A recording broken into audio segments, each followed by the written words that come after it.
আমি তো বনবাসে যাব না বিষ্ণুপ্রিয়া, আমি সন্ন্যাস নেব।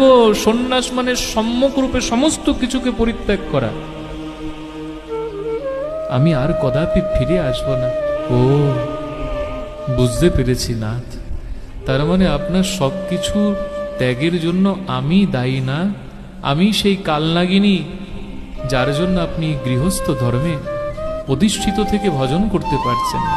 প্রভু, আপনার চরণ ধরে বলছি, আপনি কোথাও যেন না।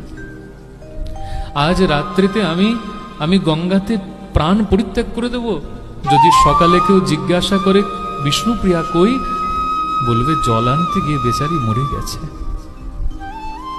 আপনি গৃহে থাকেন, আমি প্রাণ পরিত্যাগ করে দিচ্ছি।